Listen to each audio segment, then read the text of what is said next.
Hello, everyone. This is just a little test about my lights. Can you hear me okay? Please do let me know. And also about the lights. Is it you seen what I've seen, like all the lines all across the screen? Please let me know.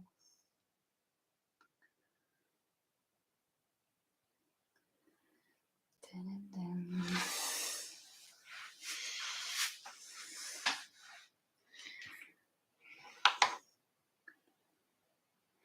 The frame rate needs adjusting. Okay.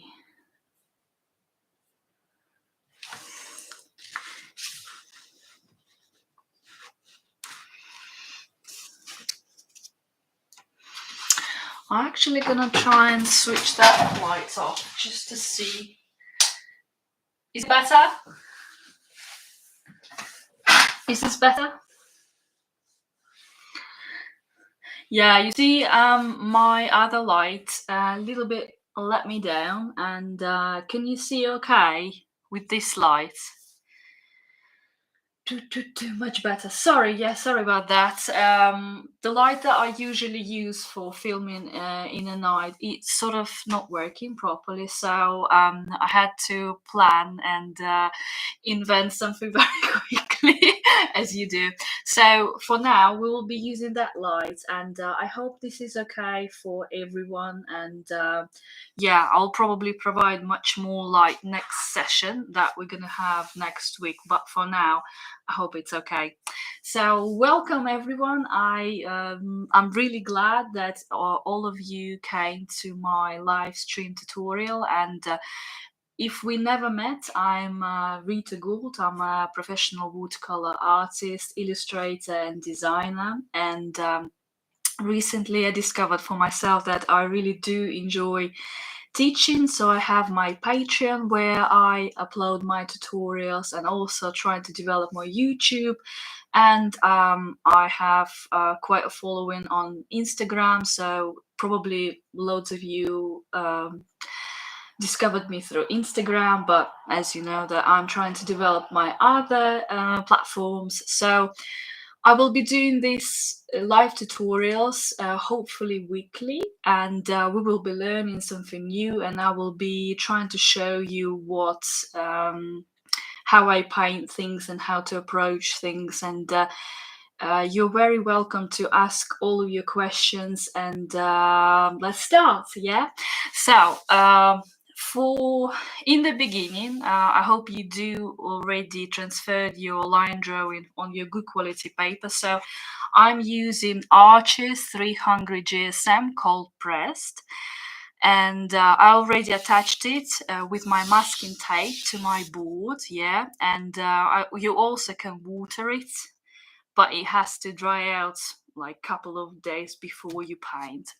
But it's okay with just attaching it to the board quite firmly. So our plan is that on Instagram you voted, well, not voted, but I asked what mushrooms we might paint, and you said that Amethyst deceiver is a good option, and that mushroom as well. So it's a panther cap, sorry. So what we're gonna do, we have a perfect chance of painting two objects and moving in between those. And this is actually how I work. If I work with a bigger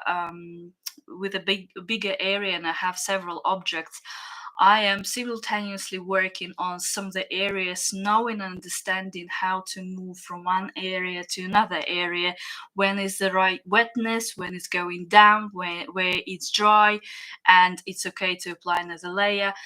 It all comes with time. So with this tutorial, what we're gonna do, we're gonna firstly, if you have masking fluids, we're gonna cover all the small dots on the Panther cap. And while it's drying out, we can paint this mushroom, Amethyst deceiver. Is that okay?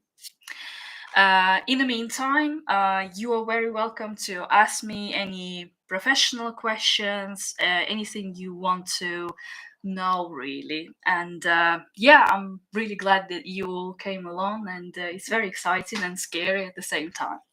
So, I have Winsor & Newton masking fluids, and I also, what I use is, where is it? Oh, God. And I also use very, very old brush. You can see that I only use it for masking fluids, and as you can see, it's very, very damaged, but it does the job. So, and also little advice about storing masking fluid. Whenever I put it horizontally, I am struggling to open it, so I always store it vertical, so it's easy to open it, because I really do struggle opening it. So, Judy asked about the size of the paper. So here I'm using its arches, so it's slightly bigger than A4, but not much bigger. So it's about 23 centimeters by 31. So, but roughly this is A4 size. So, with my brush, I'm just making sure there is no, well, or at least less of the masking fluid left. And then I'm just gonna cover all my dots quickly. I hope you can see okay. You don't need to put a lot, actually. It's just so you just need to cover it, and please don't worry if you haven't covered all of them, because you know we are not gonna paint 100% hyperrealism. It's just what I'm the style that I work in is probably called semi-realism, where you are trying to where you're trying to recreate the same sort of shape of the object, and so the object has some distinctive characteristics and properties, so you are kind of gonna guess that this is that type of mushroom, and then you add details that are, you know, not very realistic at all. Like I do lots of brush strokes and swirls, and sometimes experiment with colors and adding colors that are, you know, not seen in on a real object if you look at them. I'm covering all my dots with masking fluids using my old brush, but you can use, oh my god, but you can use whatever you used to. Some people use small sticks, some people use pencils, but mostly it's all brushes. How do you make your sketch so light? Do you mean how my graphite marks are not so dark? Sorry if I misunderstood you. Oh my god. First of all, for watercolor paintings, what I learned from myself, and I think I mentioned it in some stories or in some of my tutorials, what I do, I tend not to use a very soft pencils in the first place, because they're quite oily. So when you are painting and when you experimenting on the paper, so you are going to be using eraser, that means that you are damaging your watercolor paper in a way that it creates slightly oily surface or leaves some of the marks on the white paper. And if especially if you're working with lighter objects, it's really so it can be seen. So what I do, I use just a normal pencil, mechanical pencil, but it's not going to be really soft, so HB probably. And I make sure that I don't press on it very hard if I'm already doing it on a good quality paper. When I'm doing my sketches and illustrations, and I'm sort of inventing more and combining several different objects, what I do, I use just a normal piece of paper from a printer. Yeah, so this one is I printed out, and I use, for this method, I use really soft pencil, because what it does, the paper is very, very light and very the surface is very smooth, and the pencil is very soft. It allows your hand moves very, very quickly, and very you're not restricted with your action, so it gives you an opportunity to create very freely some of the shapes, and you're not scared of making over and over and over again. And then I'm transferring it that way. I'm using the window, or I'm using the light through the conservatory window in my house downstairs. But you can use tracing paper, you can use tracing pads. I hope it answered your question. So if we look on our picture, where is it? If we look at our picture, I printed it out quickly. I didn't put all the dots, but sort of try to add some of the smaller dots as well on a cap. So somewhere at the bottom. Don't make them too big. So like this, in one line. Like this.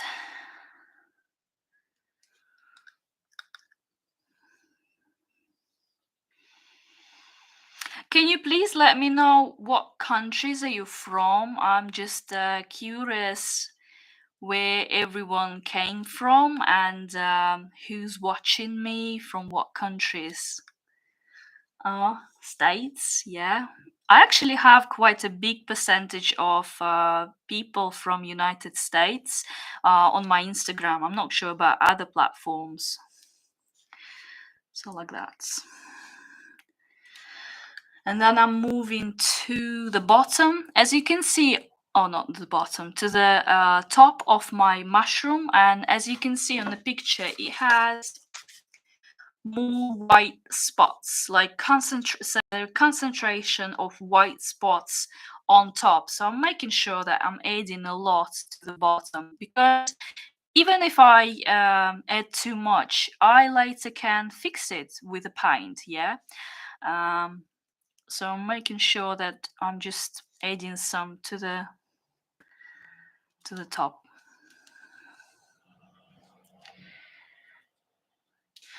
Masking fluid is ideal for this kind of job.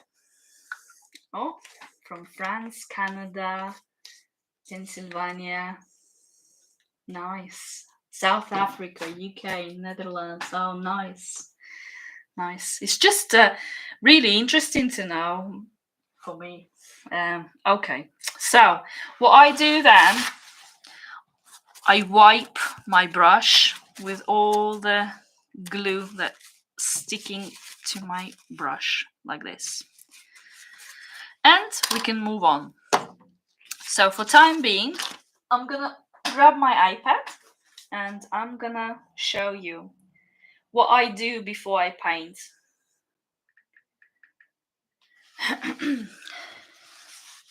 I don't know if you can see it. So, it's not focusing a lot. I look at my iPad, yeah, and I look at my reference picture, and whenever I'm trying to understand, if I do have reference picture, I'm trying to understand tonal values, and I'm trying to understand where's the light coming from, and where to start painting. So as you can see, we're going to start with Amethyst Deceiver, and straight away I'm noticing, so where the darkest spot, so it's here underneath the cap, it's here and sort of here, yeah. So I'm thinking that light is coming from that direction, yeah. So this is the lightest place, like all the way across, and here is the lightest place. Moving back to this mushroom, where's the lights coming from? Well, I think this one is the lightest parts, yeah. Here you can see them, you can see all the glossiness on the cap. and also here a little bit here. And where's the darkest part? Well, you just need to squint your eye so you will see better tonal values, so you will see more concentrated colors and more darker tones, and you will see lighter tones. So if I squint my eyes, I can see that this area is very dark. Is it the same for you? And probably here, here. And then where's the lightest one? Well, it's about here, here, here. So with watercolor, if it's a traditional media, if we're gonna use it as a traditional media, I would probably say it's ideal to start with the lighter tones because we can all build it up to the darker tones. Yeah, so straight away I'm looking, so what are the colors that I'm seeing on this mushroom? I'm seeing really light bluish color and really light slightly yellowish color. Here is a colder color, here is a warmer color, because it has a yellowish accent on this, and here is a colder color. I don't know if you can see or not. And here is the same. And what I also tend to do, that sometimes I create for myself black and white images, to just clarify where all the tonal values coming from. Sorry if you can't see it like this. Yeah. So where all the tonal values coming from, and it's just help you to understand where's light coming. So you can do it yourself. I mean, it's easy to do, to convert any images in black and white in some certain programs. So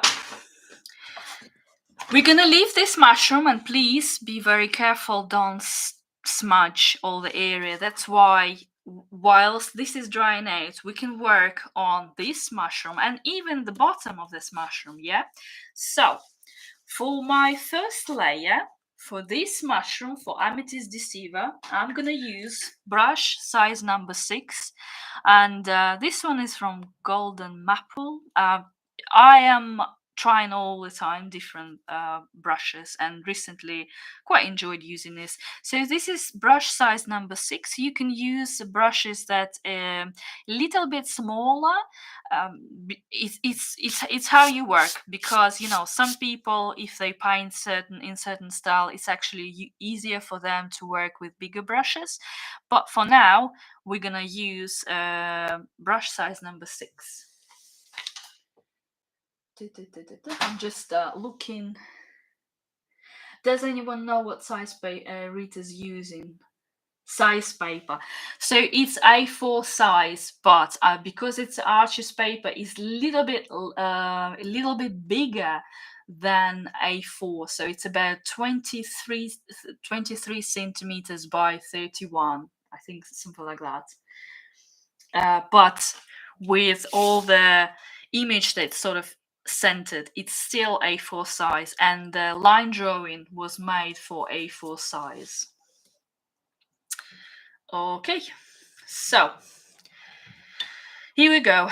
So also here I will be moving my palette just to demonstrate you the thickness of the colors, and I will show you everything. So for Amethyst Deceiver, it's really good sometimes to print out the picture, but I would probably say it's better to have it somewhere on your device open, because colors are changing. So if you are going after hyperrealism, I definitely recommend having it as a real object, or having it as a, like, at least on your device, you know, so you can see all the colors. So I'm gonna start painting the stem of the mushrooms. Yeah, and so what I'm gonna be doing, I will be using I feel like I want to use a little bit of raw amber, and I will really water it down. So this is gonna be for the top. And also maybe a little bit I will add there just a little bit of yellow, any yellow that you have, just a tiny bit. I'm mixing it, and it's quite watery and it's quite transparent. Yeah, so I will be covering my stem of the mushroom, and I'm making sure that it's really watered down. Again, it all depends on the paper that you're using, because this paper can absorb quite a lot of water, and it has nice properties of distributing the color, where sometimes some other types of paper, as you work with them, you are just getting used to them, and sometimes they require more time to get working. If it makes sense. Do you usually use cold pressed or hot pressed paper? I tend to use cold pressed paper. However, I had an obsession with hot pressed paper as well, and I would say that if you want to produce images that will be a lot brighter in color, a lot more concentrated in color, so they will be very colorful, and if you want to use them for um, promoting your business, so for example making products, making patterns, making anything from them, or working with agencies, would recommend hot press paper, because it doesn't have as much texture on it, so it's quite smooth, and also it's to my understanding, it looks much brighter than and colors looks a lot more vivid, compare uh, compared to cold pressed. Cold pressed are ideal when you are producing pictures and you know that you're going to use texture for your advantage. For example, I know some illustrators who are doing it all, but the texture of the paper is very important for them. So as for me, but it can be different for you. Okay, so moving on. So I'm using this color combination, and I'm gonna just move it a little bit, and I'm starting wet on dry, and I'm starting on with the top, and then I'm just using the water. And then I'm just pulling the color down, and it's almost like no color at all, so I'm adding almost water to the whole body of the stem. That's what I'm gonna do. Just water, water, water. And then I'm scooping a little bit of color, and I'm just putting it on top, just a little bit.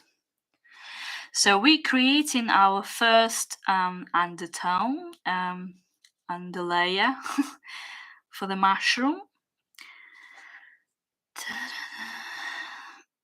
I'm working with tip of my brush, and I am moving the paints down. You don't need a lot of water, but like I said, it all depends on the paper that you're using. By the way, what paper you guys using? I'm always curious to figure out what other types of paper to use to try. But for me, for my style, I figured out that Arches works best at this time. So with distributing this really light color, I'm also making this area very wet. And also, while it's wet, I'm thinking of introducing colder color to my first layer. So I'm going to be using blue hue.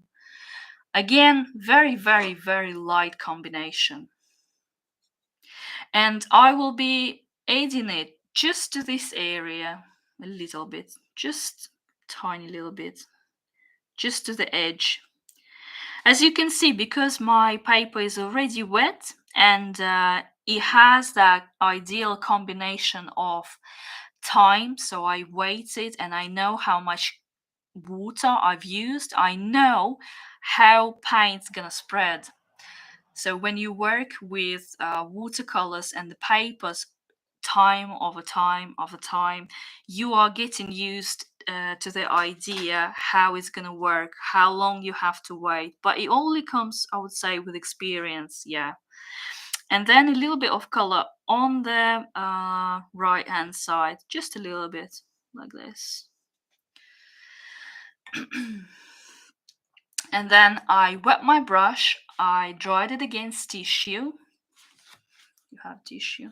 And then I'm just slightly moving this paint and making it smooth. So whenever, if it's not going right, I'm just gonna move this paint down. At the same time, I like to paint my first layer all together in one go.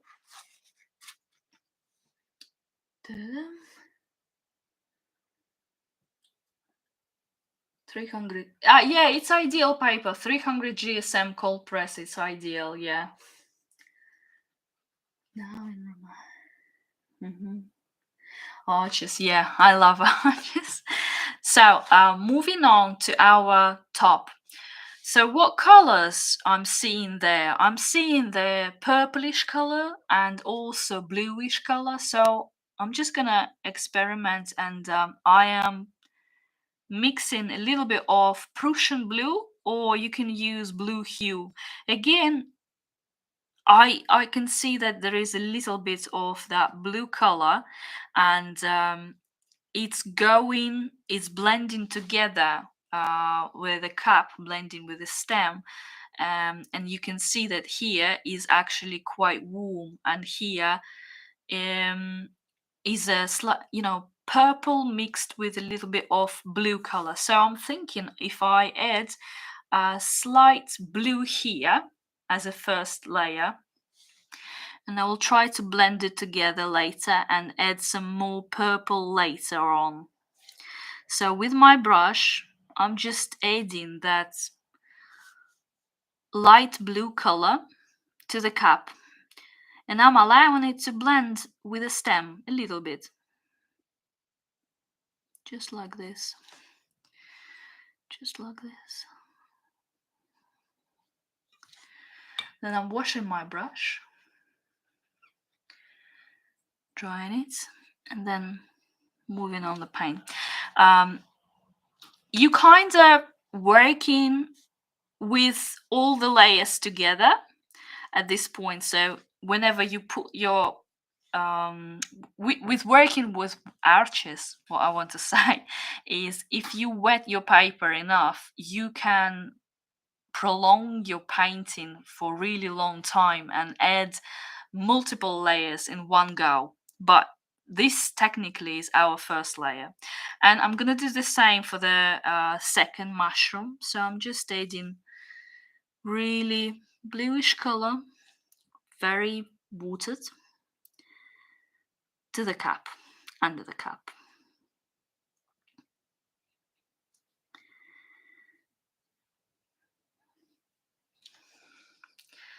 And then I feel, if I feel that I'm having just a little bit too much water for my liking, what I'm gonna do, I'm gonna wash my brush, I'm gonna dry it against the tissue, and then I'm gonna be lifting the pigment. So I'm gonna collect the extra water from the places that I think that's too much.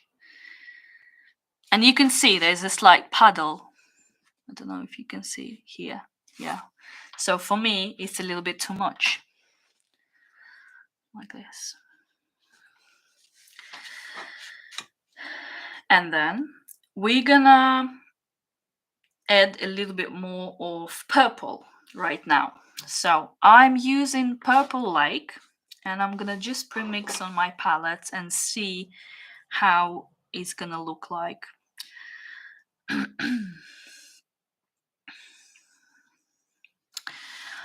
I'm gonna start with the top, and I'm just gonna add it here just a little bit.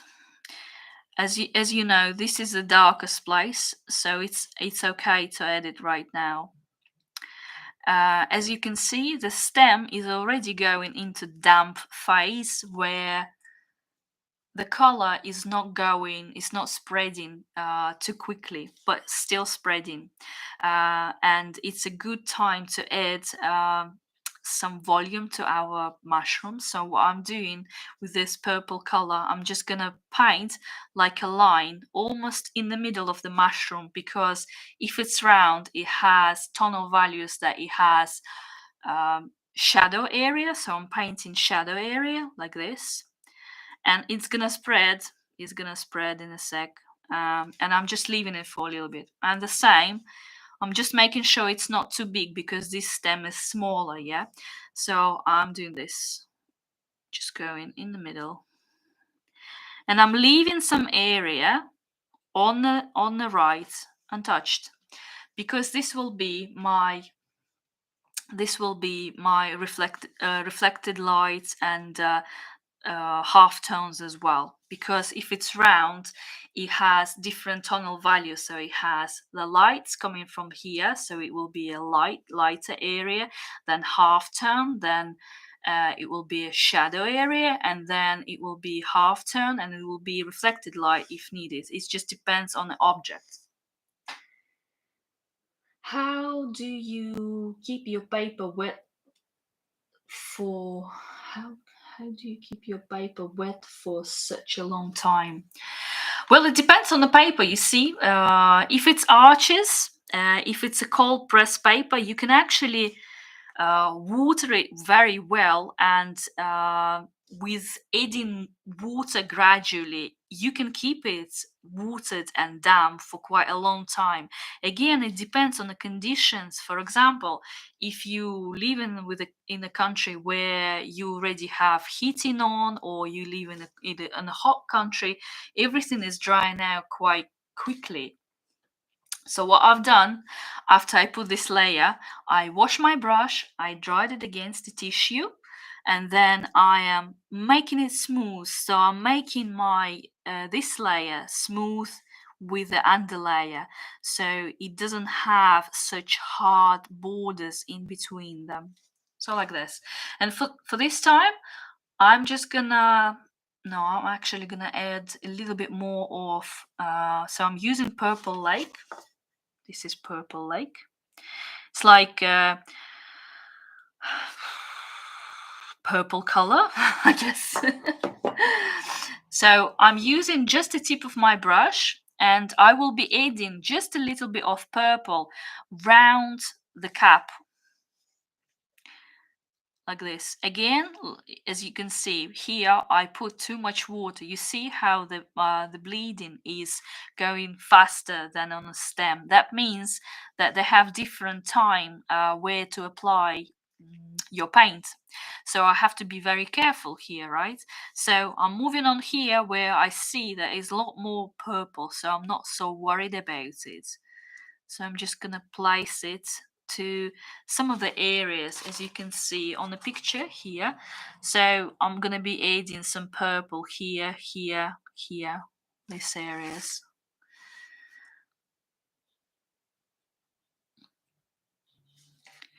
We're gonna try later a little bit more of negative painting as well. So I'm not gonna make it too concentrated from the first layer.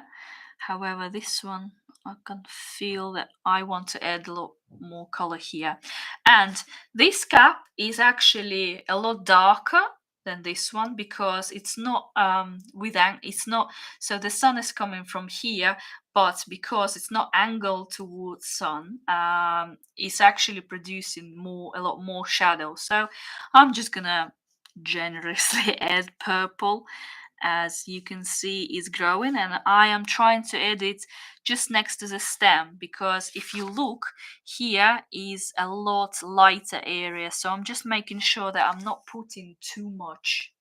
And then I'm washing my brush, I'm drying it against the tissue, because I want to control how long no how long how wide it's gonna spread. So I'm just lifting the pigment, I'm lifting all the extra paint and also making it smooth. That's how I work. Yeah, like this. And then I'm moving on to this one. I don't like how uneven the paint worked here, so I'm just with my brush collecting it and just moving a little bit towards the ends and also making it smooth. Yeah, and here I feel like here I added too much, or it spread it too much, so I'm just moving it with my brush again. Don't forget to water it, dry it so it's damp, but it's clean. And I'm just gonna move it a little bit towards here. Okay, so for time being, we're leaving this. I'm not sure about your cup. My cup is still wet, and I'm actually thinking that somewhere I added too much of the liquid, so I'm gonna do this. Just collect some extra glue out so it will dry out quicker.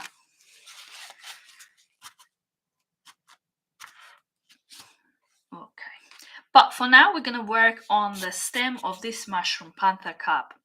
So when you look at the picture of the cap, you see white color, right? So how do we paint white? We can use different color combination to create white, and I think on Instagram I've done videos, and on my Patreon on YouTube I've done recently a video about how to paint white. Well, painting white is in watercolor traditionally you don't use gouache. You are leaving the white space out, and then you paint only shadow. So when you see white objects, only concentrate on shadows and paint them, leaving white out. That's the principle. Again, painting those shadows depends on the area around. So here, for example, on this picture, you can see that, well, actually, I'm going to show you on iPad because the colors are more obvious. Just a sec.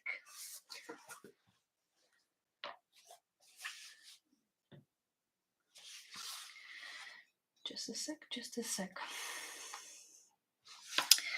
So I will try to put it that way so you can see that lamp. Okay, so if we look at the mushroom, that ring irritates me. Try it again. I can see a lot of yellow and green color here, yeah, and here, and these are, I can see these are colder colors, so it's like very white, so it's very, so I probably leave this area a little untouched, maybe, yeah, this is a contrast. And here I can see a lot of gray, white, and yeah, but it depends, that that color depends on the cap, on the color of the cap, on the it depends on the surroundings around the mushroom, all the reflections, so, and the surface that it's been surrounded with. So for my mushroom, I would say that for the stem, I'm going to be using raw amber. I'm going to show you. So I'm going to be using raw amber. So it has like warm light brown color, and I also want to add a hint of green, so I'm using sap green here. Sap green, that's for first color. And then I will be also using Payne's gray. Payne's gray basically is just a black color with just a little bit of blue undertone, just a slight color. And I'm thinking of using Payne's gray with just a little bit of the same raw amber. Oh, I had too much. So I'm adding quite a lot of water to water it down, and then I'm thinking, well, I added too much, so I'm adding a little bit more of black. Water, and then what you can do is, ideally you want to have the same piece of paper as this as a test palette, I would say, and you just try how it looks on the paper. So I'm just gonna test it. I think this one, so Payne's gray mixed with a little bit of raw amber. Looks great for the sort of bottom of the stem. And for the warmer bits, we're going to be using this color combination. It's sap green mixed with raw amber. Again, all watered down, and they have slightly different tones in them. So this is greenish, and this is a little bit more colder, but still okay. So I'm using my brush size number 6, and I'm going to be painting wet on dry. So the first combination, we're going to start from the top. So I'm going to be using this color combination, sap green mixed with raw amber. And I'm going to start applying a lot of color because I know this is a shady area, so there's shades. Then I'm washing my brush, I'm drying it against tissue, and then I'm just using water to pull it down. As you can see, so here's the color and here's water, and I'm just, you know, pulling it down, and the color goes down, making sure that I'm going all the way down. And then once I reach that area where I don't want it to go down any further, I am, with my brush, it's clean, sort of pulling the color back. Go back, go back, go back. And then I'm grabbing the same color, sap green mixed with raw amber on my brush. And I will be starting painting under that skirt. Is it called skirt? I don't know the anatomy of mushrooms so much. And I'm just going down, going round all the bits on the skirt. You can see, so I'm painting wet on dry, and then I washed my brush, dried it against tissue, and then I will be doing the same. I'm putting the color down and then going back to the water because my paper needs more water. So I'm going down and then going down, and I'm just covering this area only with water, leaving a slight space for the highlight here, as you can see. So I'm gonna leave that blank. So I'm gonna go round, yeah, making sure that I just left it as it is. And as its shadow area, I'm gonna start under using just more color of that sap green and raw amber, like this. Then I'm washing my brush, and then I'm making it smooth together, like this. And then I'm feeling that I want to add some more color to the top of my stem. And as I run out of colors, I'm pre-mixing some more. So I'm using sap green with burnt amber, mixing it together. Maybe a little bit more raw amber to make it darker, because it's not so green, but it's like has a like this olive color, but this is more brown olive than green olive, I would say. So I'll show you. This is how the color looks like to me. And I'm gonna be adding it just next to the shadow, in the shadow area, just under the cap. And because it's quite wet, I know how it's gonna work, so I know how it's gonna spread. And here I'm adding some more, and it's a little bit more concentrated in color. Like this.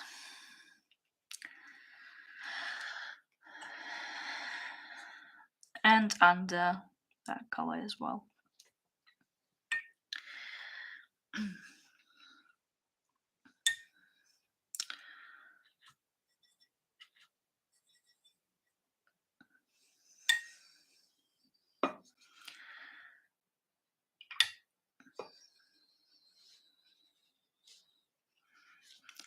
And then I'm washing my brush and making sure that the distribution of paint is quite smooth, and I'm just correcting it with my brush. So I'm pulling it back way below the shadow, and also thinking that here I want to add more.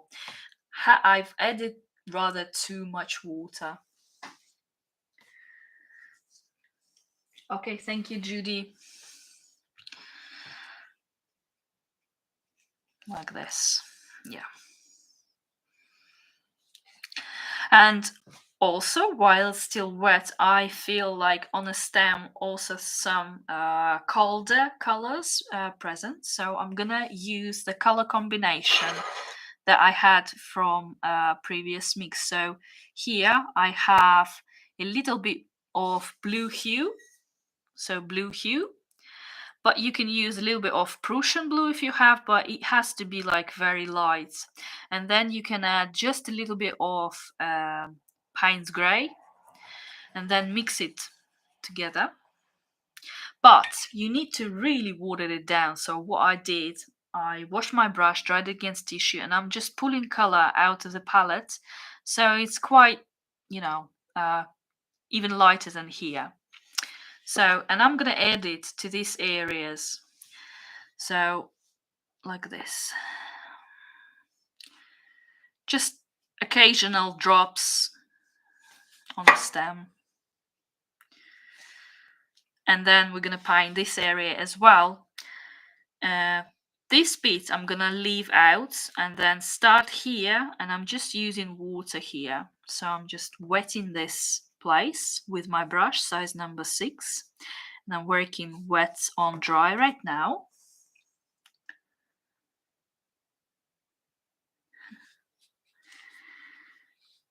How are you all doing? Am I speaking too fast, or is it okay? Do you understand me?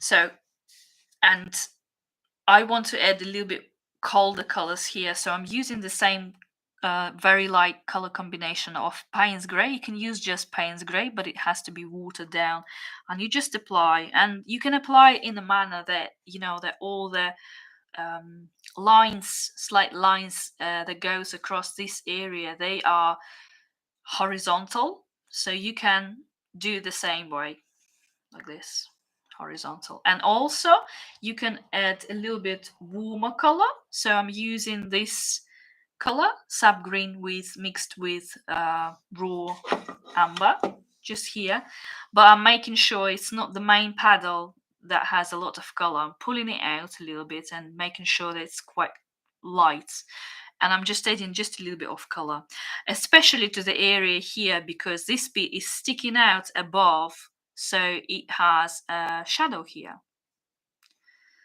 like this. Yeah. And also I want to paint this bit.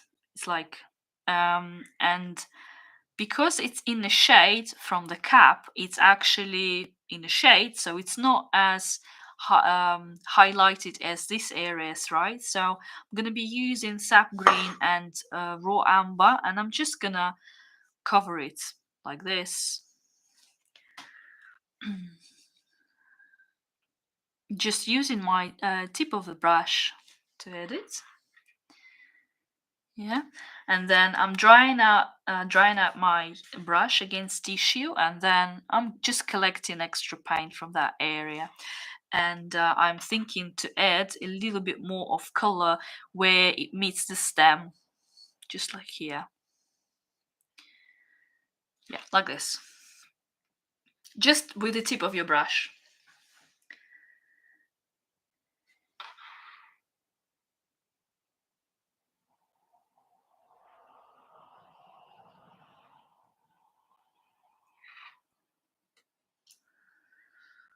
Okay. And then while it's still wet, I'm pre-mixing here a little bit more of Payne's grey with a little bit of Prussian blue to get this color. and I feel like I want to add just a little bit more. Again, my paper is in some areas going slightly damp, so in the middle is going slightly damp, so I just feel that I want to add just a little bit more, and I'm just dropping like small drops like this in some areas, and also want to add a little bit here as well. Not so concentrated because it's it looks, this area looks a little bit darker. And also what I'm going to be doing, so I'm using just the tip of my brush and I'm making like brush strokes that goes down to our highlighted area. So this paper is dry here, just a little bit like this. And then I'm washing my brush, I'm drying it against the tissue, and I feel that I want to try to move some of the paint from here like this, just a little bit, and also from here, because again this is the light is coming from here, so I want to do the same and show where the light's coming from. And then I'm using a little bit more of sap green and I'm dropping it just next to that shadowy area under the third skirt of the mushroom. And also I noticed that here has that color too, like this. Yeah, can you share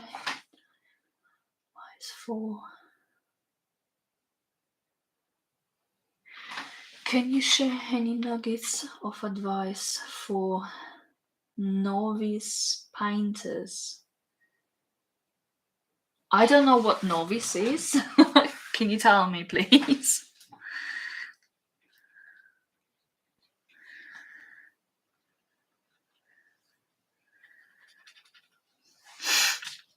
Okay. For time being, I'm leaving this area. How's your main mushroom doing? Mine, I would say, is almost dry.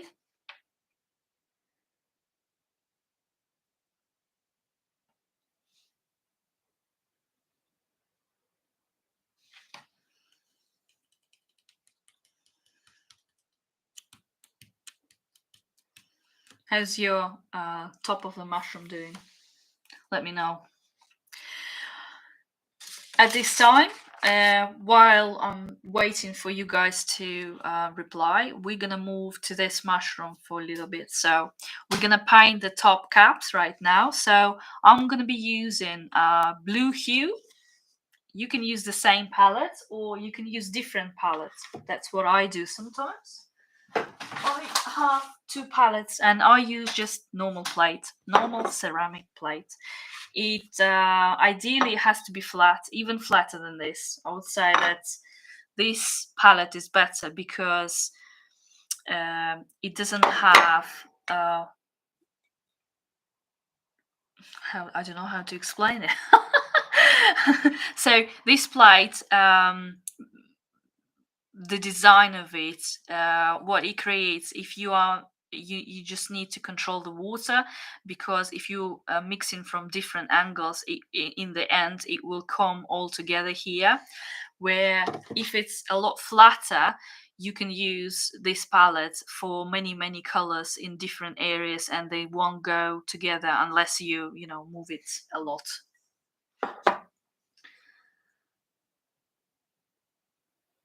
Just learning and starting out. You mean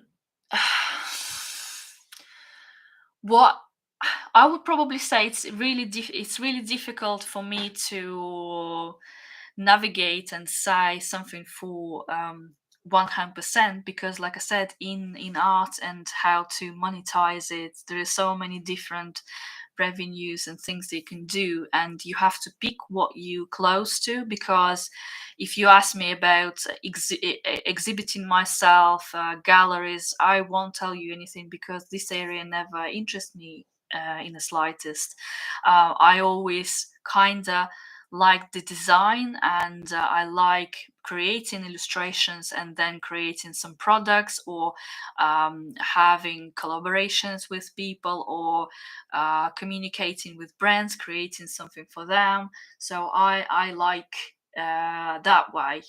And because the reason is why I'm mentioning it, because you have to um, learn and understand different things, I would say. And you have to, it's just you need to understand what you're doing this for, and what you tend to, what are you leaning towards to know better how to help yourself. For example, all my life I always wanted to be a designer for many years, and I always wanted to be um, a practical designer, because in my head I didn't know that, well, when I was a child I knew that being an artist means you're going to be poor and you can't really make money, where with design you can at least earn good money, and as I did. But then you can apply all the knowledge that you got from your backgrounds of being designer to do everything yourself to promote your art. How do you work if your paper is already dry and you want to add the paint grey dots? How do you work if the paper already dry and you want to paint? Oh, your paint. If your paint went dry too fast, what I would recommend you doing, just use the brush while it's wet. If the under layer is all 100% dry, you go over with a brush, wet brush, so you wet it, then you wait a minute or two, and then you can add dots. If it depends on the size, if you want them to be big size, then wait less. If you want them to be smaller, you need to wait even longer, because you need to wait till your paper went damp, so when you place your dot it won't go really big.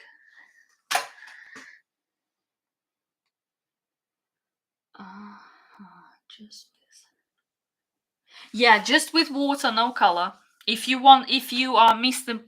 miss the moment where you want to add certain effect, you can definitely just use a bit of water to make it wet. That way it worked for me. So we're moving on to the cap. So I'm using the same two color combinations. So I'm going to be using purple lake, or any purple you've got, and also I will be using blue hue. And as you can see, the top of the mushroom is slightly blue, so it's a lot lighter. So I will start with very watered down blue hue,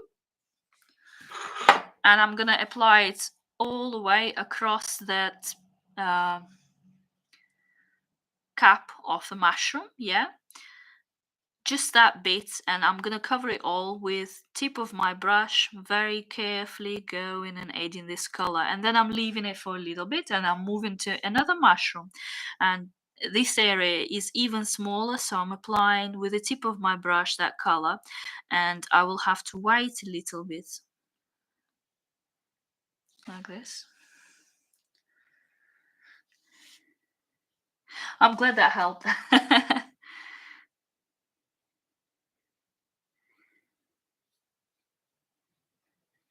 Like this. So I'm gonna wait a little bit, and then I will be adding just a little bit of purple lake or purple just in this area, but I need to wait a little bit longer. In the meantime, no, actually, now we're gonna do that. So you can swap to the smaller size brush. So I'm gonna be looking at my brush and thinking, so I'll probably use maybe size of 3 for that. It's just because it will help you to add the color in a better way. So I use brush size number 3, but you can use any brush that is slightly smaller than 6. So I'm going to water my brush, get this purple color. Again, I wouldn't say that it's a lot of water in this mixture. So it's the concentrate, so it's not a lot of color, but it's not a lot of water. It's sort of in the middle. And what I'm going to be doing, I'm just going to be leaving the gap between this edge, and I'm going to start painting just a little bit in the middle, just like this.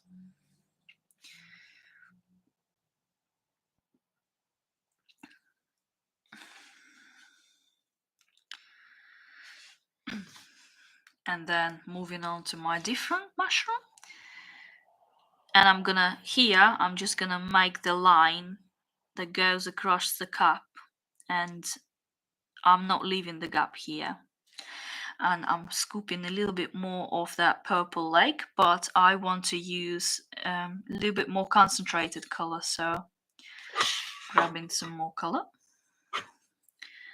just making it like this. You can see the colors working, it's like traveling like this. And here I want to add some more color here.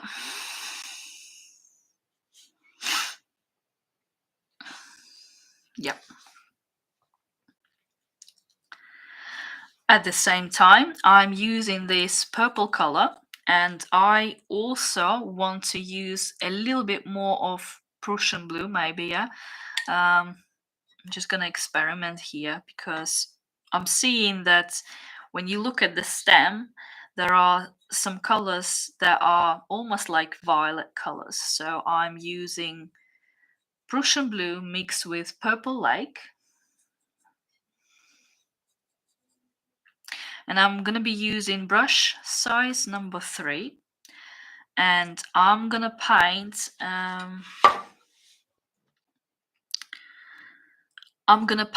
the second layer of the mushroom. So I feel I even want to use a lot more of, so I'm using purple lake.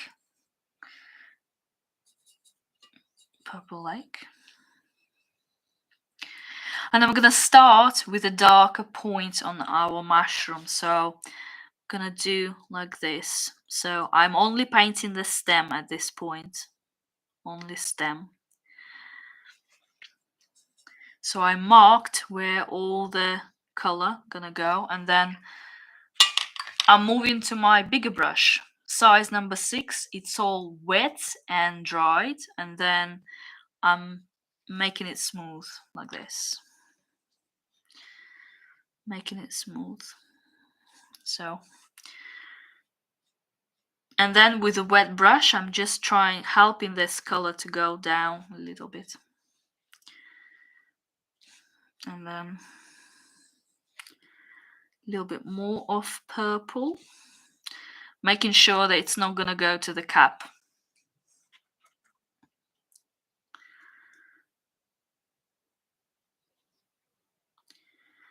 And I'm also painting some of the bits on the cap, like this.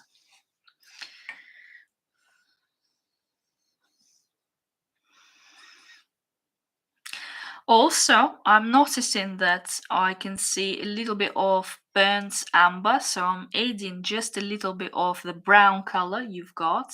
So it's brown color, and I'm using purple lake with that brown color, and I want to add it just here to the top like this. And then I'm washing my brush, making it dry,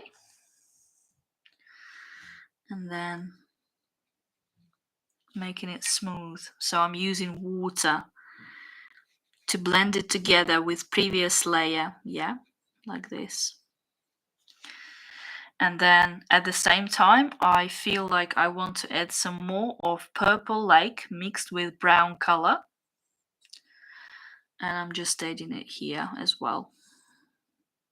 Ooh, that's a nice color. Like this. Dropping it here a little bit. Yeah, thank you, Rebecca.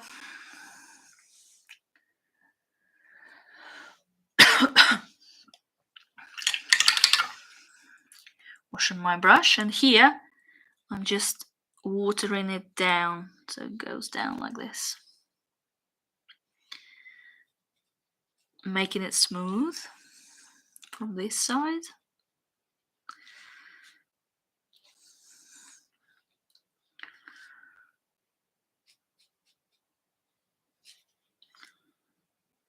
Like this. Okay.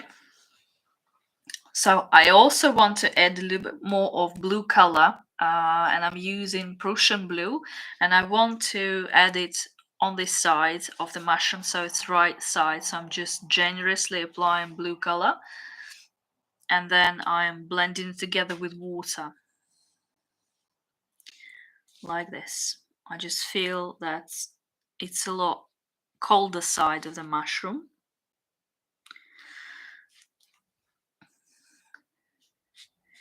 And then I'm blending it with the rest of the mushroom, so all the colors in between these layers just gonna work together nicely. And then I'm adding a little bit more of blue, and I'm adding it here as well on the right hand side of the mushroom, and I'm just painting it like this.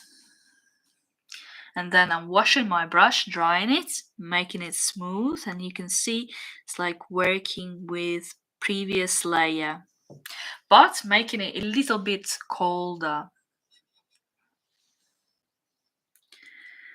Like this, yeah.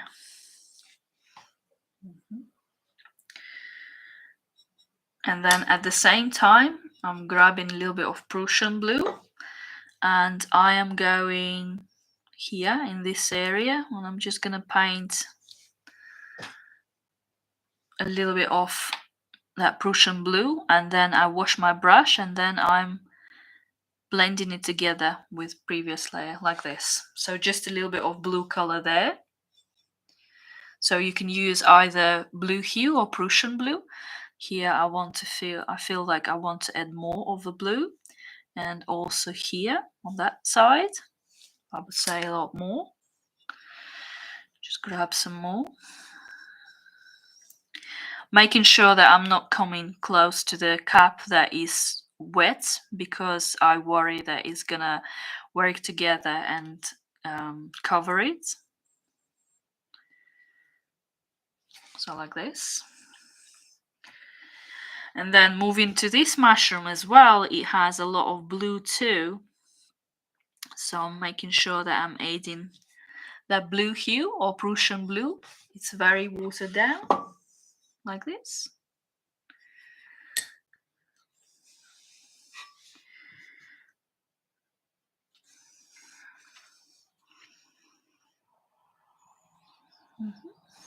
And then on the other side, just a little bit.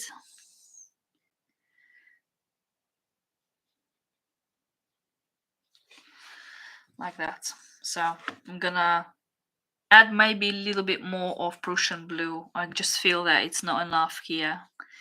So I would paint almost at the edge of the mushroom like this. And then I feel I just want to a little bit add some more water to blend these colors together. And then I wash my brush, dry it against tissue, and then I'm gonna be doing, I know that this area is wet all across the mushroom, so I want to add like a highlight. So with my brush, just moving this extra paint, then I'm washing my brush, drying against the tissue, and going again. Can you see? So it's creating this effect like this. And then here I add just a little bit more water to just make it like a gradient more, and carefully painting all the corners and all the edges, sorry. And here I'm gonna do the same. I wash my brush and I'm adding this like this. Then you wash your brush, and then we're moving on. So for time being, we're leaving the mushrooms, and we're going to paint the cap. So for that, you can either use different palette or just turn it the way, I don't know what you use. Do you use, what palettes do you use? I normally recommend just a plate, but it has to be flat plate. Right, so we're going to be using brush size number 6 here. So for the cap, I would use a combination of colors. So I would use raw amber. Let me just grab another plate like this. Will be easier. I'll put it closer to you. So I'm thinking raw amber. And I want to make it slightly greener, so I'm making it greener, maybe even a little bit blue. Let's have a look what's going on. Now that's too, I would say that's too greeny. So use raw amber with sap green. I think that will do. And also we're going to be using for the highlights, for the lighter area on that mushroom, we're going to use slightly warmer color combination. So we're going to be using just raw amber to start with, I would say. So just like that. So I'm using my brush size number 6, and I'm using only raw amber at this point, and I'm going to be starting from left hand side, and I'm going to just cover my spots, and then as I added a little bit color, I am not pressing my brush too much because I'm worried that I'm gonna knock all the glue out. So I'm just using slight combination of, it's not combination, sorry, just raw amber, and I'm adding it to the highlight, and then I'm scooping a little bit more and adding it gradually to my mushroom. Keeping in mind that this area, and I can outline this for you, is lighter like this. So we can paint it last. So what I do sometimes, I'm just gonna add just water, walk around it, and do this way. So I'm using now just water, so it all works, gonna work perfectly together. Yeah. So I'm just using raw amber at this point.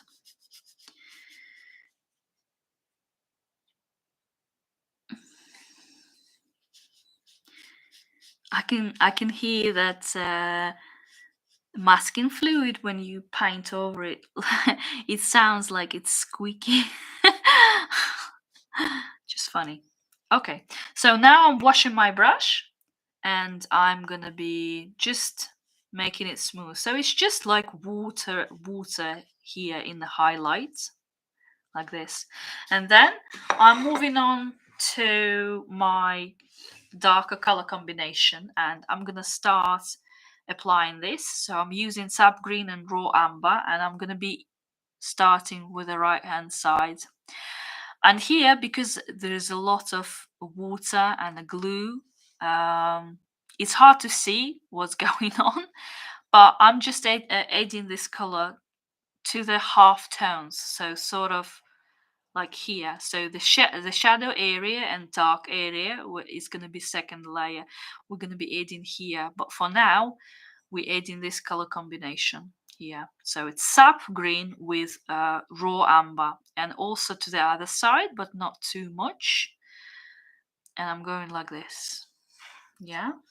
And also at the top of the cap as well, I'm adding this color combination like this.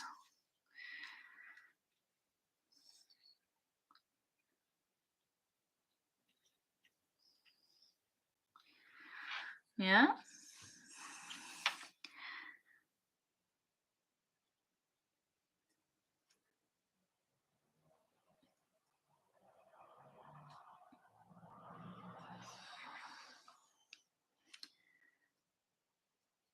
like this. And just to make outlines more noticeable, I'm just adding a little bit color here, but then I'm moving it so it's not too concentrated, so I'm moving it that way. And then I'm using only raw amber just to go and paint that warmer bits, warmer parts, so half tone slash closer to highlights. So I'm just dropping here this paint, this areas, sorry. And then I will be waiting till this color gonna go down in paper like this.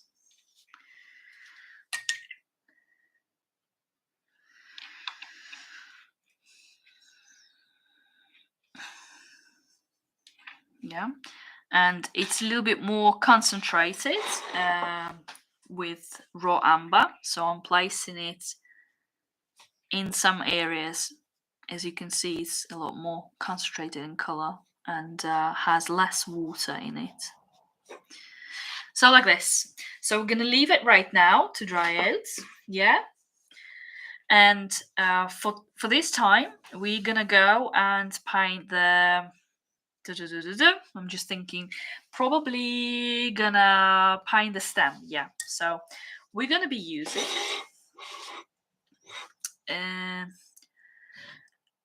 again raw amber mixed with sap green. I'll show you. Raw amber mixed with sap green. Like this, and then I will add Payne's grey there just to make it darker. I would say a little bit more of Payne's grey, this color. Yeah, can you see it? This one, I would say even a little bit like this. And so this area is all dry, so we're gonna be using the brush size number 6, and we are leaving this place because here is wet. Yeah, so we're not gonna start here, we're gonna start underneath, and we're gonna paint another shadow area here. And I'm just painting under the skirt, and then I am with my brush moving it, and it's like I washed it, watered it, and then dried it, and then I'm blending it together like this. This, and then I'm doing the same for the different skirt here, and here I'm just gonna leave it as it is, so I'm painting wet on dry, and here this area as well, quite dark like this, and then moving on under here using, so I'm painting wet on dry like this, and then here is a perfect opportunity here to add this highlight, and not highlight, sorry, shadow area here, and then I just need a little less color, and I'm adding shadow here like this.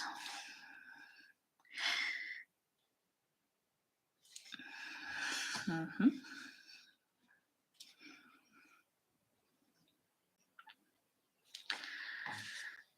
little bit more of Payne's grey,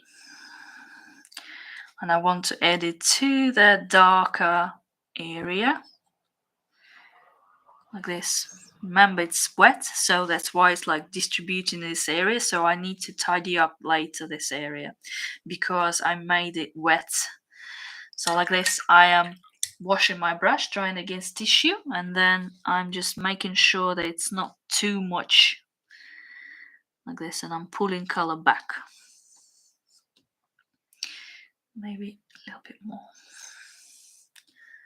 and then I'm gonna be adding, I'm using the same color combination, so it's raw amber with sap green and a little bit of Payne's grey to paint like vertical horizontal lines across the mushroom. And I'm moving my brush like this.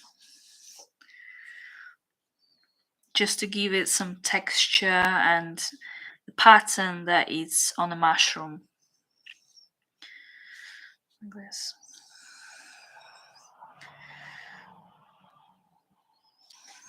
Yeah. Some of the brush strokes can be quite light, so like here, I'm making really light brush strokes like this. And also it's a good opportunity to add them here, so it's barely noticeable, but they're there, and here as well.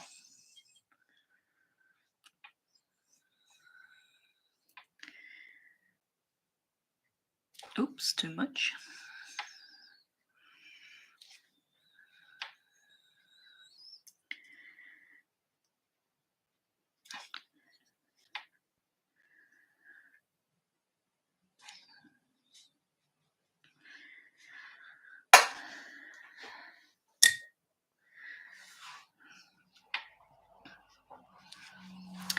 So like this.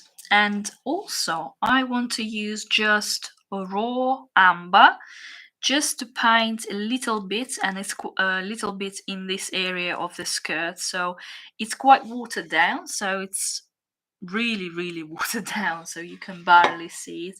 So, and with my tip of the brush I'm gonna be adding just a little bit brush strokes that are gonna go outwards from the skirt like this. So this one goes this way, just a little bit, just to give more details to my skirt like this. Yeah.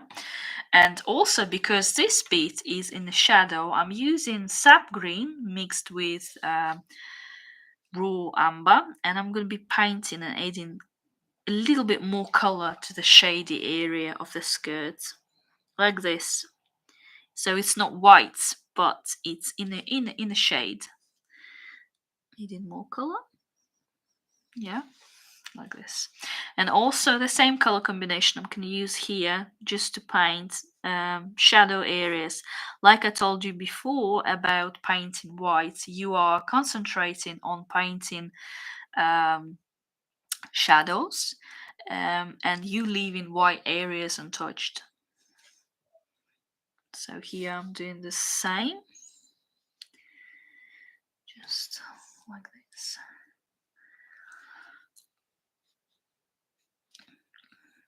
Is like a slug probably already had a go on the mushroom, so I'm covering it. And here as well, I'm just using raw amber to add a little bit of warmer color. And then with my brush collecting extra paint, like this. Okay, so.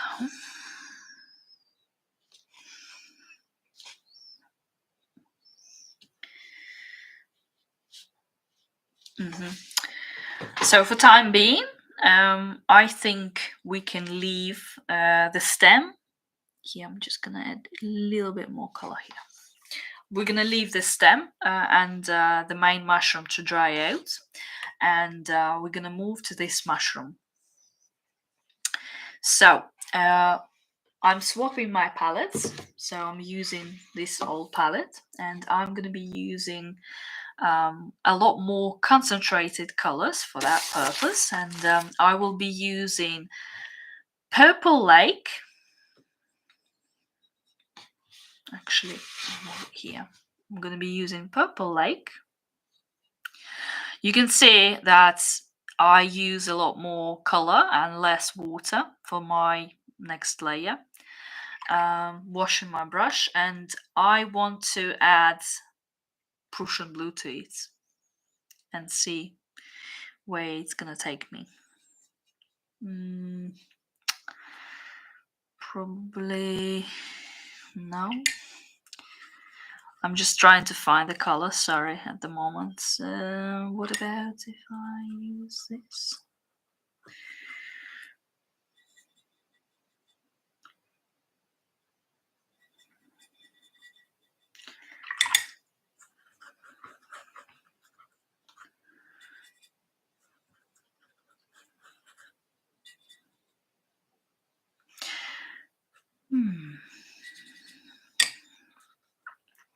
Sometimes it takes me time to just figure out what colors is best to use, and it just takes time.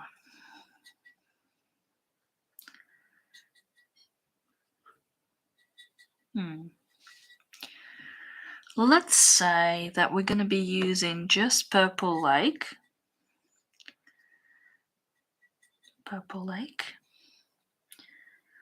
And then we will add a little bit more of brown color, but not right now. So for time being, I am swapping to my smaller size brush. You can use size number either 1 or 3. Let me have a look what else I've got.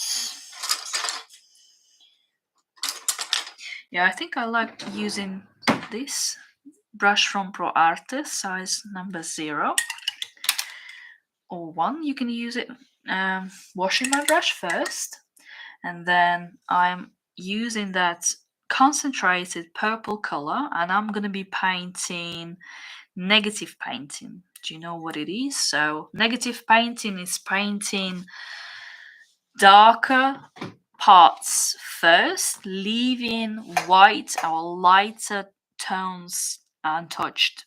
So I'm going to be using Purple Lake and a brush size number 0 to paint underneath Amethyst Deceiver's cap. So I'm making sure that my brush and the tip of my brush is sharp. Yeah, making sure that it's sharp. So be aware of this area because it's a little bit wet. So I'm just turning my painting a little bit, and then I'm just gonna paint lines on my mushroom like this.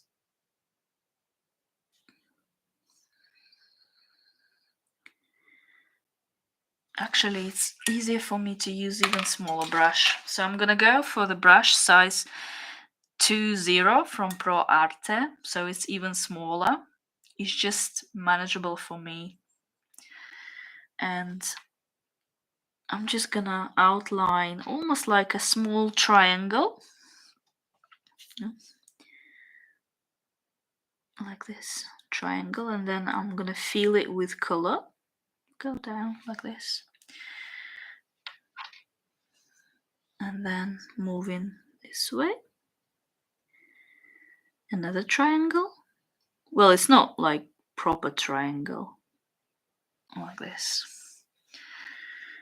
And then you only looking and trying to paint a darker parts of the mushroom,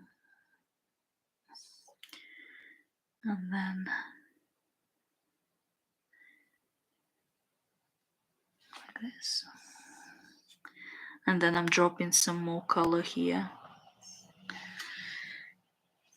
Yeah, something like that.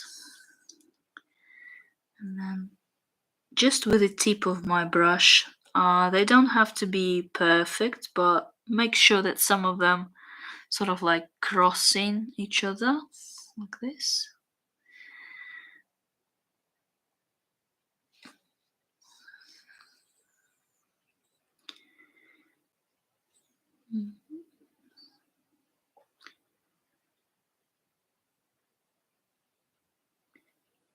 How you all doing? Sorry that I go quiet sometimes. So I'm using brush size number 20, so it's quite thin brush. Just with the tip of my brush, I am applying Purple Lake, quite concentrated Purple Lake, to the areas of my mushroom, and then washing my brush, and just with the water, gonna paint the line. It's like this.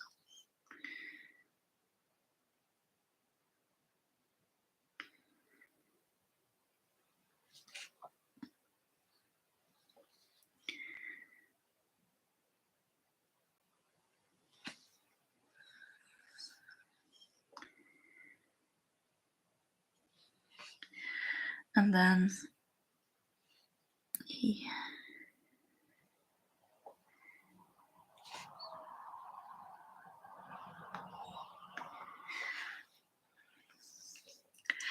And then this area that I left, I feel that this is more lighted area, so I'm going to be using less of the purple lake, and maybe I will add a little bit of, now you know what, I'm going to be using a little bit of blue hue to start with, and then I will paint the line and I will see where it's going to take me. So making sure there's no drops on my brush, and I'm even thinking that it's a little bit too much water. So what I do, I just gently touch my tissue paper just to release some paint and some paint and water out.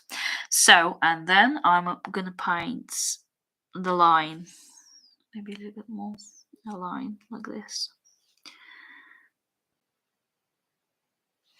Like this, and then add in some places where I missed and left more space. I'm going to be adding this blue line like this, and then I will wait a little bit. Here I'm just going to fix the shape of the mushroom, and I'm going to move here. So I will use purple lake and my brush again to paint lines. You can just, so they go sort of out of the center with a slight curve like this.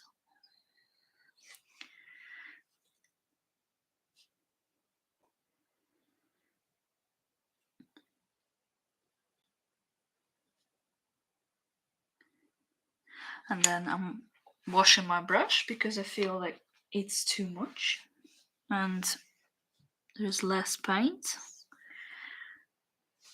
Sorry, I'm just gonna trying to show you how to grab colors. So just a little bit, and then I dry it against my tissue. Just drip. So as you can see, it's a lot lighter, some of the lines, and I want them to be lighter. They can't be all identical. And then I'm going and making the shape of the mushroom like this.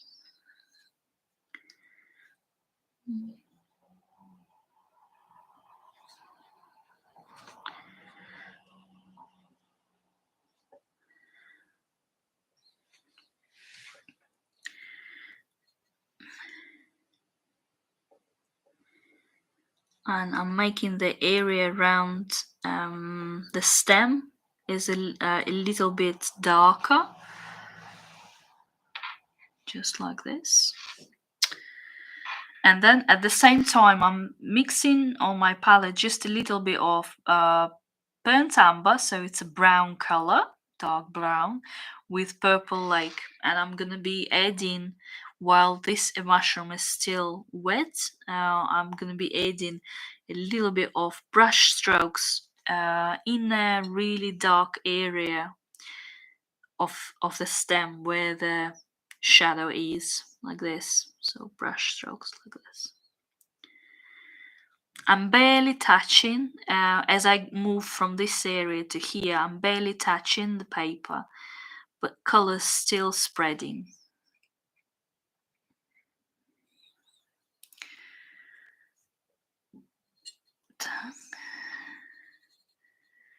Like this.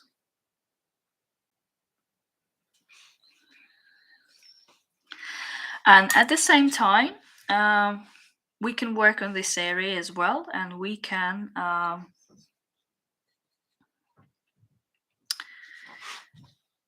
paint all the sort of stripes on the mushroom.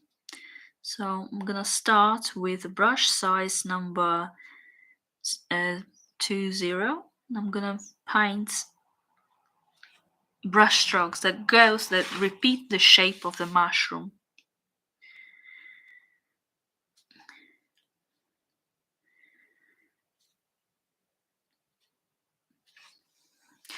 Just making sure that it's lighter, in a lighter area, and you can use slightly darker and slightly bluer color on the shadow area, like this.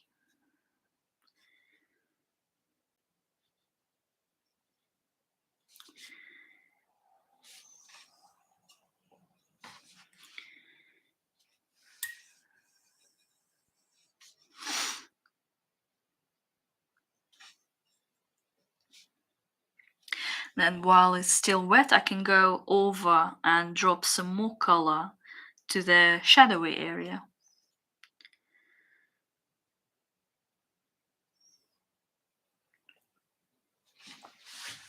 Just like that. And then you can see that I'm repeating how it's moving through the mushroom. Yes, so my brush strokes are repeating it.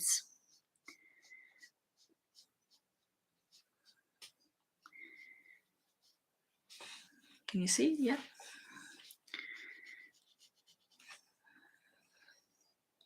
So yeah, making sure that you start on a darker area in the middle, and then when you already have less color on your brush, you can move either left or right to make those brush strokes. They almost don't have color, and when you start, for example, painting the highlighted area, making sure that you don't have a lot of water and you don't have a lot of color on your brush, you can test it on your paper before you apply. And here I want to make a swirl.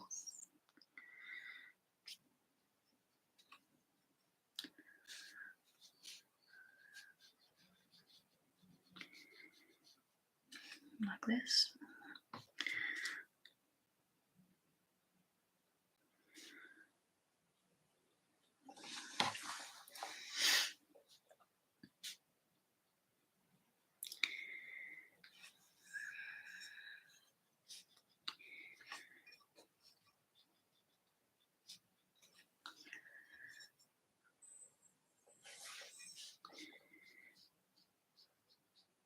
Then I'm moving on to another mushroom.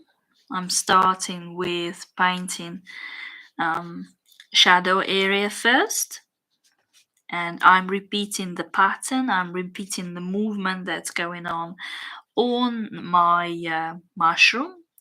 So I'm repeating the shape with my brush strokes, so they're not like 145 degrees. No, yeah, 45 degrees. They are repeating, so some of them curved, and they are going with a mushroom going down. Here I will use concentrated color here because this is darker area. I'm making sure that I do it, and then I'm washing my brush because I'm going down, and I use a lot less color. And here you can barely see it, but it's here.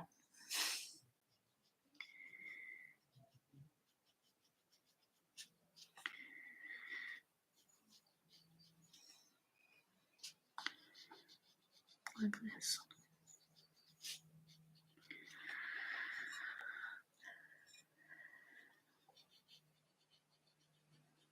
A little bit more blue, like this. Yeah. Do you like it so far? So for time being, I am leaving the mushroom and I am coming back to that mushroom. Actually, yeah. Actually, I'm gonna paint the top of that mushroom first. So I'm using Purple Lake again, and this time I will be watering down a little bit more, like this. And I'm using my brush size number 0, and I'm gonna be adding some texture to my mushroom just by placing brush strokes that way. You can see it's very watered down because I already sort of have this color that I wanted for the cap, and I'm just placing just a small brush strokes on a shadow slash shadow slash uh, half tone area, and then I'm moving on here just a little bit just to add some occasional brush strokes, and then I'm using my water to use even less, and I'm repeating sort of the texture that goes on the top of my mushroom, so almost like dots, but they are longer than dots, like this. Yeah. And then I'm doing the same with another mushroom, and I'm using quite watered down combination of um, purple lake, and I'm just adding it just to the edge, just to give a little bit more color. Yeah, like this.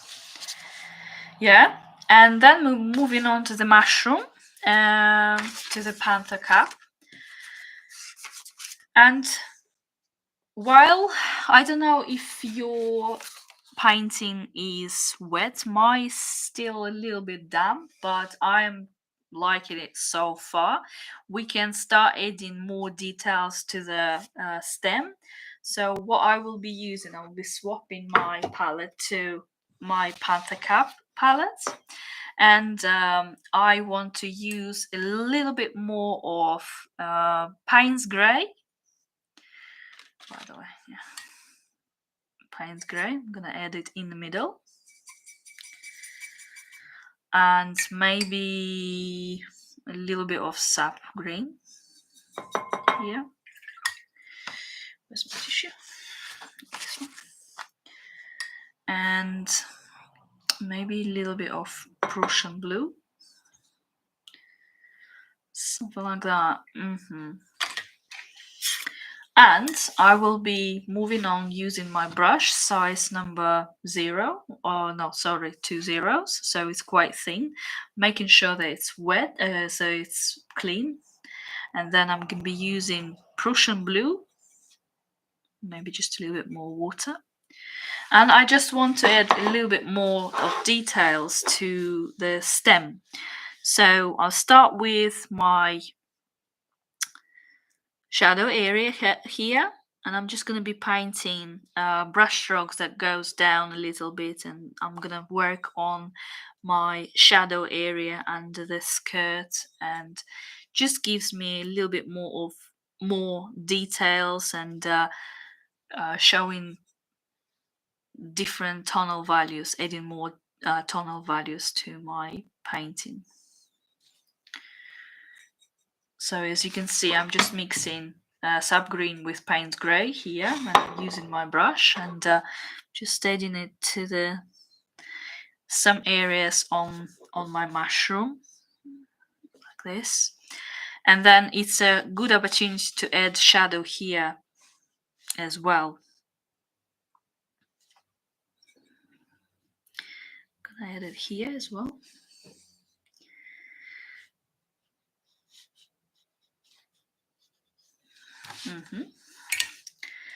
And then after that, I'm gonna remix, because for mixing, don't use small brushes, use bigger brushes, otherwise your small brushes for details not gonna live very long. I learned it lesson many times, and still sometimes I make this mistake and too lazy to swap two different brush. So I'm premixing raw amber with Payne's Grey. So, and also I'm gonna drop a little bit more of sap green here to paint shadow here on the mushroom. So it's sort of this way, angled, so I'm just gonna outline it like this, and then I wash my brush, dry it against tissue, and then I am making it smooth, so I am blending it together with water like this, and only using water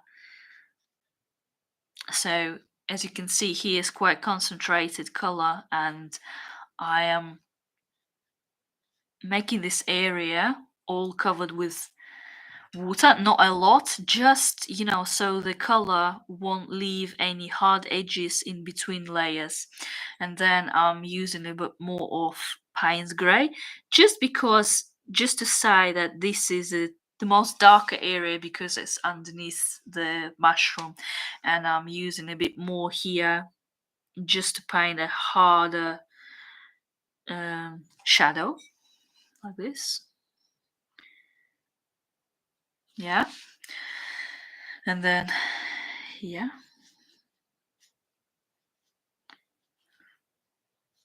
Yeah. Just like this. And then as you can see, there's slight waves. It means that it probably was too wet. So I'm with my clean brush and dried brush, I am just moving those lines from the paint back, and also moving it from here just to say that as might be reflected light here, so I'm just moving it from here. As you can see here in this area, because it's still damp, it's going through, which is not ideal because you need to wait in between. So I want to leave this one hard shadow, so I don't want to make it smooth, so I'm swapping my brush to the smaller size 2 zeros, and I'm grabbing sap green mixed with Payne's gray, and I'm just adding a little bit more color here, and then somewhere here.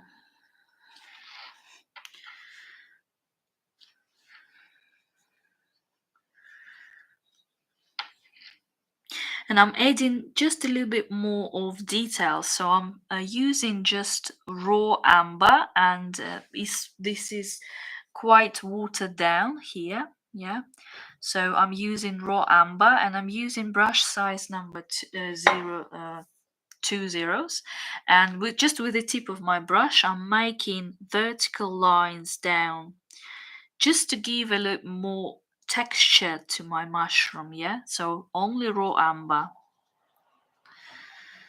like this.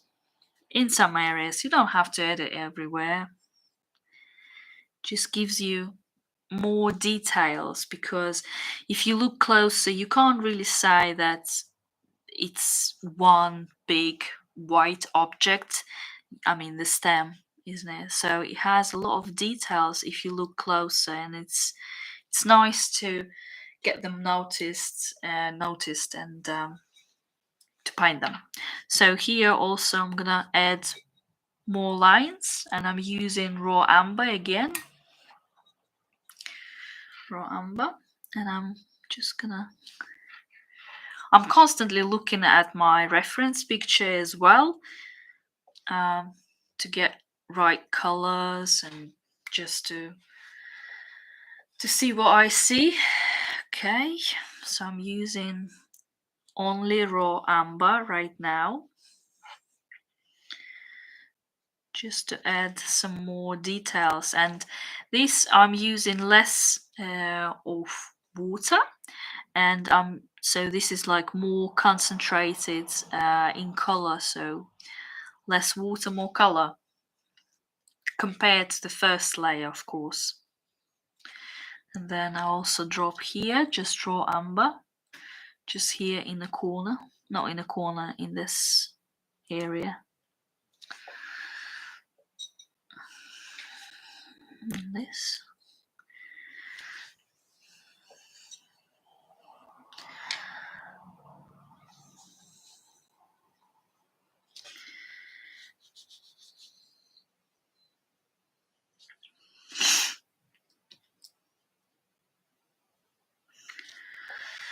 Like this, yeah. So, okay. Dun, dun, dun. How are you doing? Is everything okay? Please let me know. Do you enjoy it so far? I quite like the color combinations and how they work together. With my cap, I would probably say that I need to apply another layer, another layer, darker layer. So I will be using my brush size number 6, and I will use burnt amber. So this is quite dark brown color, and I will premix on my palette 2 colors. So I'm going to be remixing burnt amber mixed with sap green. And also I will drop there a little bit of Payne's grey. So that's the color that I've got.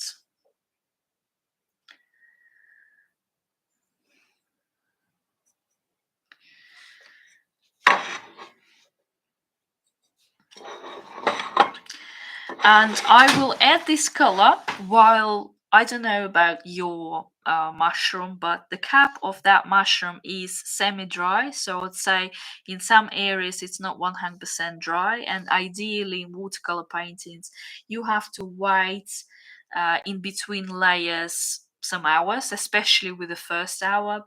But with our live stream, I don't have a a luxury of painting for 4 hours, live stream. So but ideally, once you've done first layer, you need to wait a few hours. I would say 2+ hours for first layer to completely dry out to move on to paint other layers. So but it's just so you know. But here this area is slightly dry, but also some areas remained wet. So what I do, I make sure that, because I know that here is very wet, so I'm gonna start painting here using my color combination. So I'm repeating it. So it's burnt amber mixed with sap green and Payne's grey. So I'm using my brush size number 6, and I'm gonna start on the right hand side, as you can see. Yeah, so it's quite wet, so I'm making sure that I'm leaving some gap in between just to give some more volume to my mushroom, and I'm just applying my paint just like that, just on the darker area, but keeping in mind that the stem is still wet. I'm premixing a bit more of Payne's grey, Payne's grey and burnt amber to get darker color. I'm just dropping here more paint, and also from this side I'm gonna paint here. I'm gonna use more burnt amber this area, on this area, because this is supposed to be slightly lighter area because the sun coming from this side. And I'm gonna do it this way. Yeah. And then I'm washing my brush, drying it against tissue, and then I'm making it smooth. You see with how many dots we've done, and then because you can't really see, I apply too much water. That's why it's taking me so long to for this cap to dry out. So I'm using just my water just to make a smooth layer. So I'm just making it smooth with the previous layer, and here I'm just using water to blend it like this. And then the same as here, so only water, but not too much.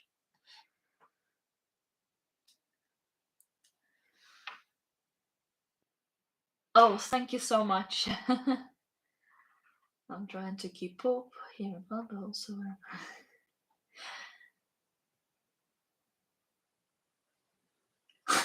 Yeah, it does.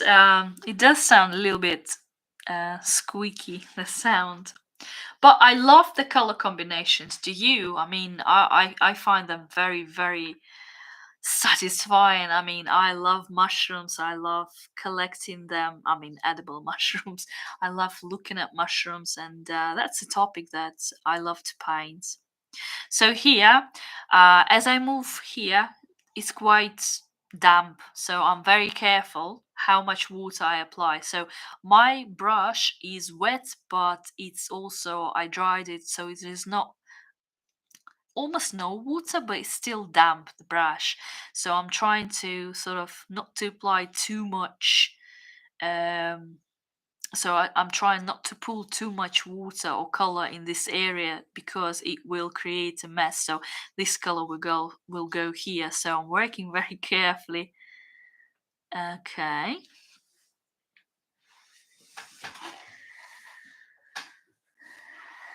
I'm glad that you like my explanation. Sometimes it's hard to go back to that moment where you have to explain things that are so obvious for me over the years, and you think, oh, it's common sense, or you just don't really think. But as a if you're a beginner, you want to know all the small details, and well, to me it's always going to be that this advice is everything comes with experience, like everything. Oh yeah, thank you. So, and I dropped a little bit more color on top of that burnt amber mixed with Payne's grey. So I quite love color combinations here. And unfortunately, today I will probably say that I won't be able to remove all the dots because it has to be like 100% dry. And I feel like this area won't dry out next 2 to 3 hours properly. That's the reality. But you can see that how it's going to look in the end, and after this will dry out 100%, what I will do, I with my brush, it can be brush size number 6 or smaller, you can add the same color combinations that we used to paint the darker brown, so it will be burnt amber mixed with paint gray and a little bit of sap green, so green, uh, brown and a little bit of black together. You can paint a little, you can add a little bit of shadow under all the spots. If you look at the picture, you can see there's like the same color goes underneath. Yeah, underneath.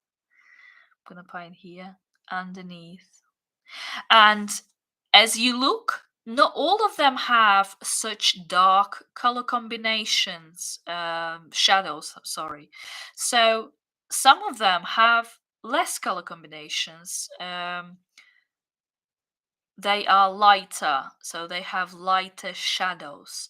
So, for example, this area, you can say that these spots are the shadow under them is lighter than these ones. Yeah, so use a little bit more, a little bit less color that you use in some areas where the darker one, and look at the reference picture and add them, as keeping in mind the knowledge that the sun comes from here, the highlights are here, so it's like here these are highlights and these are highlights. Yeah, these areas, so keeping in mind that it comes from here. Yeah. How do you remove carefully the dots of masking fluid? um well, the one rule, it has to be dry. It just has to be dry, like 100%. It can't be even damp in color. Yeah, not in color. It can't be damp. It has to be. It must be dry. That's the main principle. Once it's dry, you just put your finger on the dot, and then you, with the pressure, roll it, and you will feel that it's coming off the paper, and then you carefully move from one area to another.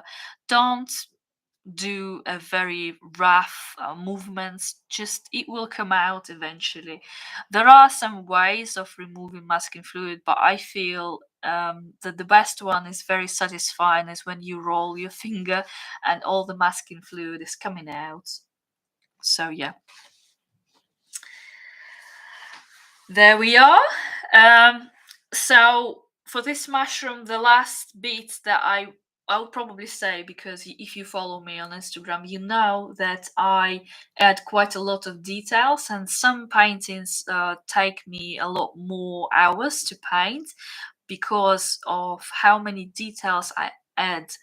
But with this one, I'm quite pleased, I'm quite satisfied, and I think I've captured everything. I would probably say that maybe I will add more um, shadow area here, but again, I am very scared to spoil it as you do.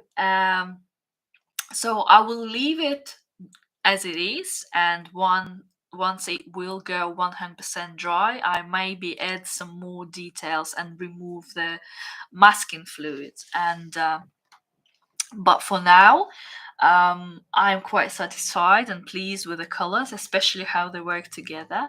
And I hope that you enjoyed it. If you have any questions, just please let me know, and I will quickly answer them as we are coming to 2 hours of the time. I'm just gonna try to keep my tutorials 2 hours max because it's harder to process when it's longer. Would the white dots be brighter if I add background color to the cap? So, oh, thank you so much. Would the white dots be brighter if I add backgrounds? Yes, especially if it's gonna be a darker background, maybe. Yeah, they will pop. I mean, they will be the brighter color on the on on this page. So yeah. Du-du-du-du. You can try to add a forest. You can try to add background. As it's up to you. I would probably say that when I'm approaching objects where I know that I will add background, I will work gradually to create this because it's all about tonal values and understanding how they work. Because we based our painting on the principle that page round will be white. If you're painting and working with backgrounds, you always have to keep in mind how your backgrounds integrate with your main paintings and how all the tonal values and contrasts working together and the colors working together. So I would say you would need to start, and maybe we will paint one of the days together, background with a picture, and I will explain it properly, that you are building it up, so you are mapping your main object and then you add in background and with some slight colors, but you building it up together so all the image, all the illustration looks cohesive, so it's working together, and you are building, so your tonal values are working together. Once we've done this, it's harder to add a proper background, in my opinion. But I mean, you can have a go and let me know, and or send it to me through Instagram, and I would love to look at it. So thank you so much for everyone who joined. Sorry. Replay will be available probably tomorrow because I'm not really editing my tutorials. Maybe I will cut just the beginning where I was checking about the light, but that's it. All my tutorials, all my live tutorials will be available on YouTube, and you can watch them. Yeah, so hopefully I will be doing them every week, and I'm really hoping that you like them and find them knowledgeable and you're learning something, just let me know. um yeah.